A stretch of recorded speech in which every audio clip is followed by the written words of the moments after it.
नमस्कार, आप सभी प्रशिक्षुओं का हमारे इस YouTube चैनल पर स्वागत है। इस वीडियो में हम बात करेंगे DLED प्रथम वर्ष के paper code F11 art integrated education यानी कि कला समेकित शिक्षा के 2020 में जो परीक्षा हुई थी उसके प्रश्न पत्रों का हम जैसा कि आप सभी जानते हैं, आपका जो पेपर है F11 कला समेकित शिक्षा वह जो है 100 मार्क्स का होता है, यानी कि 100 नंबर का आपका पेपर होता है, जिनमें से आपको 40 नंबर की परीक्षा बिहार विद्यालय परीक्षा समिति के द्वारा आयोजित की जाती है और 60 नंबर जो है वो आपको आपके महाविद्यालय से प्राप्त होते हैं। यानी कि ये 60 नंबर जो आपके हैं कहाँ से प्राप्त होंगे? आपके महाविद्यालय से प्राप्त होंगे, यानी कि जहाँ से आप DLED कर रहे हैं वहाँ से आपको 60 नंबर मिलेंगे और 40 नंबर की परीक्षा केवल बिहार विद्यालय परीक्षा समिति के द्वारा आयोजित की जाती है। तो इस वीडियो में हम देखेंगे कि जो 40 नंबर की परीक्षा होती है उसमें प्रश्नों का प्रारूप कैसा होता है और किस तरह के प्रश्न आपके पिछली परीक्षा में पूछे गए थे। तो आप देख सकते हैं कि आप हमारा जो पेपर जो है वो क्या है, 2 खंडों में बांटा गया, यानी कि खंड क और खंड ख। तो हमारा जो सेक्शन ए है, सेक्शन ए के पहले हम प्रश्नों को देखेंगे, फिर सेक्शन बी के। तो पहला हमारा प्रश्न है, इसमें कह रहा है कि कला से आप क्या समझते हैं, वर्णन करें, यानी कि what do you mean by art. Art क्या है, कला क्या है? तो सिंपल और साधारण में आपको लिखना है कला क्या है। कला आपके आंतरिक भावों की अभिव्यक्ति है, यानी कि प्रस्तुति है। जो हम मन में विचार उत्पन्न करते हैं उसे प्रस्तुत करना ही, विभिन्न रूपों में प्रस्तुत करना ही क्या है, कला कहलाता है। कला को जो है कई सारे विद्वानों ने कई रूपों में परिभाषित किया है, उन विद्वानों की परिभाषा आप लिख सकते हैं। और इसी में आपको जो है ऑप्शन जो दिया है इसमें दूसरा दे रहा है, कला शिक्षा की अवधारणा को स्पष्ट करें। यानी कि कला और कला शिक्षा यानी कि आर्ट एजुकेशन। आर्ट एजुकेशन क्या है, कला शिक्षा का कंसेप्ट क्या है, कला शिक्षा क्यों आपको आपके DLED में समाहित की गई, इसके बारे में आपको एक्सप्लेन करना है, इसकी अवधारणा को। और सेकंड हमारा प्रश्न है, बच्चों में संज्ञानात्मक विकास के लिए कला समय की शिक्षा महत्वपूर्ण है, कैसे? संज्ञानात्मक क्षमता यानी कि कॉग्निटिव डेवलपमेंट, बच्चों के अंदर जो है आर्ट इंटीग्रेटेड एजुकेशन। देखिए, कला समय की शिक्षा जो होता है आर्ट इंटीग्रेटेड एजुकेशन, यानी कि आपके अपने विषय में कला को इंटीग्रेट करना, यानी कला को शामिल करना। अब जो विषय बच्चों को पढ़ा रहे हैं, चाहे आप फिजिक्स पढ़ा रहे हो, केमिस्ट्री पढ़ा रहे हो, मैथ पढ़ा रहे हैं, कोई भी विषय पढ़ा रहे हैं, उस विषय में क्या करेंगे, कला को समाहित करेंगे और कला को समाहित करके आप छात्रों को बेहतर तरीके से शिक्षा प्रदान करेंगे। तो यहाँ पर कह रहा है कला समय की शिक्षा जो है आर्ट इंटीग्रेटेड एजुकेशन जो है बच्चों के अंदर संज्ञानात्मक विकास में कैसे सहायक होता है, कैसे हम उनके अंदर कॉग्निटिव डेवलपमेंट कर सकते हैं, इसके बारे में आपको प्रश्न संख्या 2 में लिखना है। प्रश्न संख्या 2 का ही ऑप्शनल प्रश्न है, दूसरा है, इसमें दे रहा है कला समय की शिक्षा से आप क्या समझते हैं, वर्णन करें। जैसे मैंने कहा ही अभी, कला समय की शिक्षा यानी कि वैश्विक शिक्षा, जो विषय आप पढ़ा रहे हैं उस विषय में कला को समाहित करना, कला को ऐड करके, कला को सम्मिलित करके जब पढ़ाते हैं तो होता है कला समय की शिक्षा। ठीक है, चलिए तीसरा प्रश्न आपका है, प्रारंभिक कक्षाओं में कला का उपयोग करने के लिए आप क्या क्या करेंगे। यानी कि यहाँ पर कह रहा है कि जब प्राइमरी क्लास में जब आप पढ़ाने जाएंगे तो आप कला का प्रयोग कैसे करेंगे, या कला का प्रयोग करने के लिए किन किन तरीकों का आप इस्तेमाल करेंगे, इस सब के बारे में आपको यहाँ पर एक्सप्लेन करना है, बताना है। प्रश्न के 3 का ही ऑप्शनल प्रश्न था कि बच्चों को सीखने सिखाने में प्रदर्शन कला के किन किन तरीकों का प्रयोग किया जा सकता है। देखिए, अब यहाँ पर एक शब्द आ गया प्रदर्शन कला। प्रदर्शन कला यानी कि परफॉर्मिंग आर्ट। कला का जो है देखिए कई प्रकार होता है कला में। एक होता है, मैंने आपको 2 प्रकार पढ़ना है, पहला प्रकार है विजुअल आर्ट और दूसरा है परफॉर्मिंग आर्ट। तो परफॉर्मिंग आर्ट यानी कि वैसी कला जिसमें हम कुछ परफॉर्म करें, प्रदर्शित करें, वो आपका होता है परफॉर्मिंग आर्ट। ठीक है, और विजुअल आर्ट जो है यानी कि दृश्य कला, जिसको हम आंखों से देख सके, इसे हम देख करके अनुभव करें, देख करके सीखे, तो होता है आपका दृश्य कला। तो यहाँ पर प्रश्न कह रहा है कि आप सीखने सिखाने की जो प्रक्रिया होती है उसमें क्या करेंगे, आप प्रदर्शन कला का प्रयोग आप कैसे कर सकते हैं।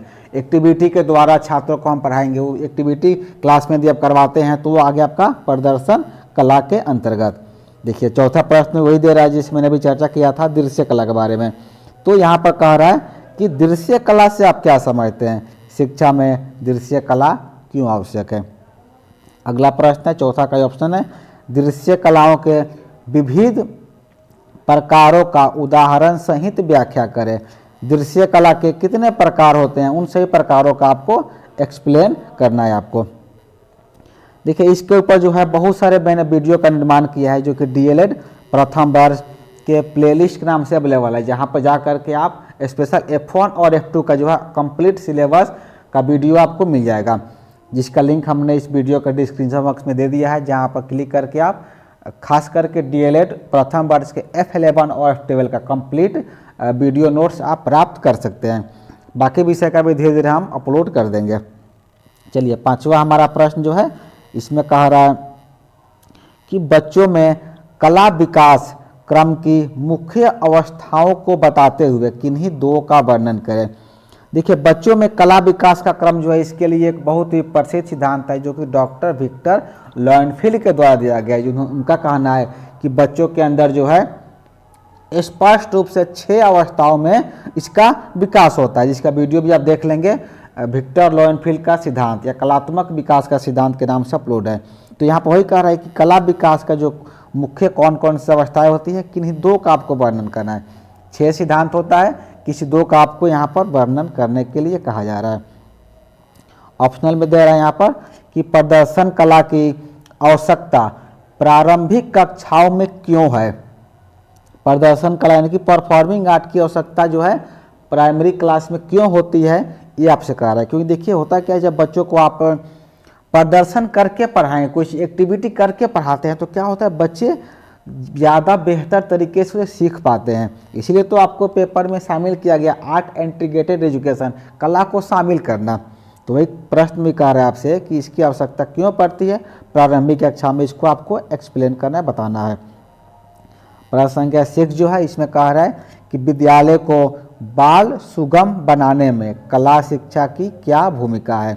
बाल सुगम का अर्थ होता है चाइल्ड फ्रेंडली। क्या करना है आपको, आपके विद्यालय को चाइल्ड फ्रेंडली बनाने की, बच्चे क्या करें आए तो वहाँ पर वो देख करके खुशी उन्हें महसूस हो, उन्हें डर नहीं लगे विद्यालय से, क्लास में आए तो कुछ सीखे। वो सीखने के लिए वो क्या करना पड़ेगा, माहौल वैसा बनाना पड़ेगा, फ्रेंडली माहौल बनाना पड़ेगा, जिससे कि छात्र क्या होते हैं या कोई व्यक्ति जो होता है अपने फ्रेंड से हर एक बातें शेयर करता है, हर एक चीज़ साझा करता है वो। तो लेकिन क्या होता है, टीचर से वो सब बातें साझा नहीं कर सकते हैं। तो इसके लिए कह रहा है कि हमें क्या करना है, हमें बाल सुगम बनाना है, चाइल्ड फ्रेंडली बनाना है, ताकि एक फ्रेंडली माहौल रहे, दोस्ताना माहौल रहे, ताकि बच्चे बेहतर तरीके से कुछ भी सीख सकें। तो उसके लिए कला शिक्षा की बहुत बड़ी भूमिका होती है, क्योंकि कला क्या करता है, चीज़ों को आसान बना देता है सीखने के लिए। परफॉर्मिंग आर्ट के द्वारा, विजुअल आर्ट के द्वारा हम चीज़ों को आसानी से समझ सकते हैं, देख सकते हैं, सीख सकते हैं। उसी के बारे में आपको प्रश्न संख्या 6 में पूछा जा रहा है। अगला प्रश्न देखिए कह रहा है कि गणित की प्राथमिक कक्षा में कला समेकित शिक्षा की कौन कौन से प्रकार की गतिविधियों का प्रयोग आप कर सकते हैं। यानी आप गणित आप पढ़ा रहे हैं, छात्रों को मैथ पढ़ा रहे हैं, तो जब आप मैथ पढ़ाएंगे तो उसमें कला समेकित शिक्षा को कैसे शामिल करेंगे, कैसे गणित के किसी भी टॉपिक को आप कला के उसमें कला का समाहित करके आप बेहतर तरीके से उन्हें बता सकते हैं। फॉर एग्जांपल के लिए हम बात करें, मान लीजिए छात्रों को आप बेसिक मैथ बताएं, उन्हें शेप के बारे में समझाना है, आपको ट्रायंगल, सर्कल, रेक्टेंगल आपको समझाना है, तो क्या करेंगे, उस शेप में जो है आकृतियाँ घर से चार्ट बोर्ड पर ड्रॉ करके या कट करके लाएंगे, उसको दिखाएंगे। तो बच्चे क्या करेंगे, उससे आसानी से समझ जाएंगे, उस आसानी से देख उसे समझ सकते हैं, उनके दिमाग में चीज़ें स्थायी हो जाएगी।